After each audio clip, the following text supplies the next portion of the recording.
Rekan-rekan dan Bapak Ibu sekalian, saya ingin share satu situasi atau satu kondisi yang membuat kita mengevaluasi iman dan percaya kita. Tahu versus percaya.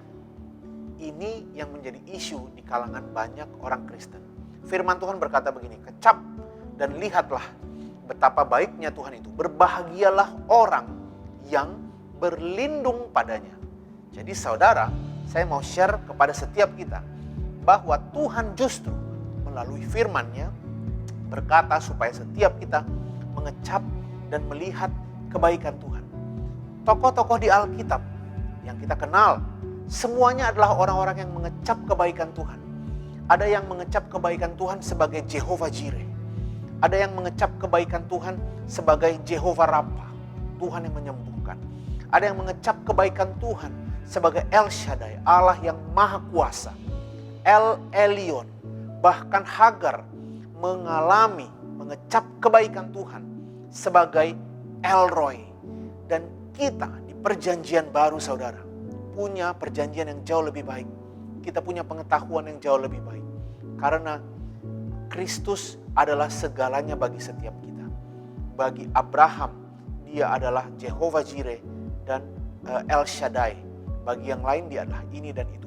Tetapi bagi setiap kita, kita sudah mengetahui Allah kita adalah semuanya yang kita perlukan.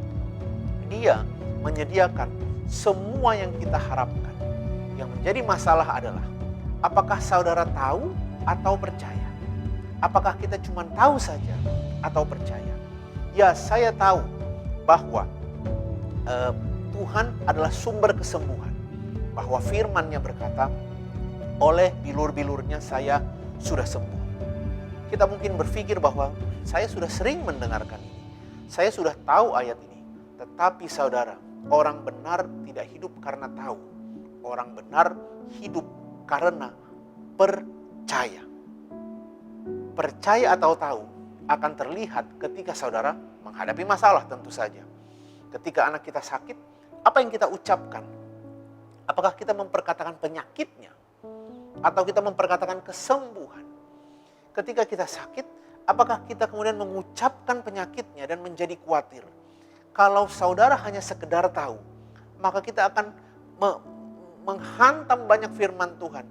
Kita akan melanggar banyak firman Tuhan. Firman Tuhan berkata, janganlah kamu khawatir dan berkata. Justru orang-orang yang hanya tahu firman Tuhan dan yang tidak merenungkannya, mereka akan khawatir dan mulai berkata, lihat gaji kita kurang, penghasilan kita kurang. Ayo cari tambahan dong, lihat penghasilan kita kurang. Kita gak bisa lagi memberi, kita gak mungkin memberikan persepuluhan. Padahal firman Tuhan berkata, jangan kamu khawatir dan berkata. Justru ketika saudara hanya tahu saja firman, saudara akan khawatir dan berkata.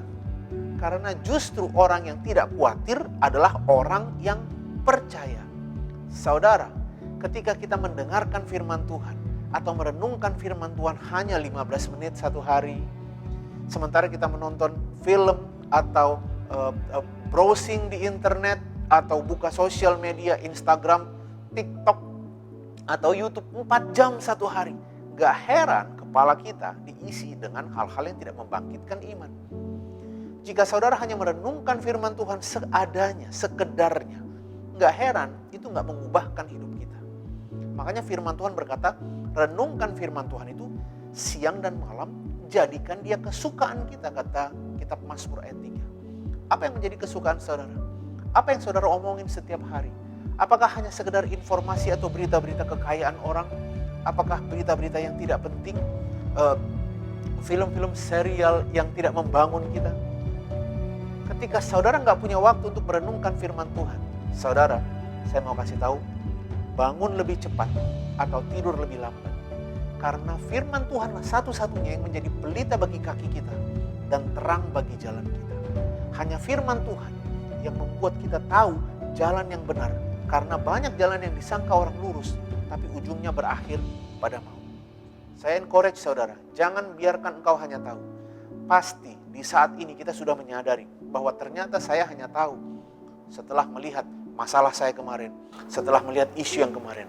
Renungkan firman Tuhan siang dan malam, supaya itu mengubahkan hidup saudara.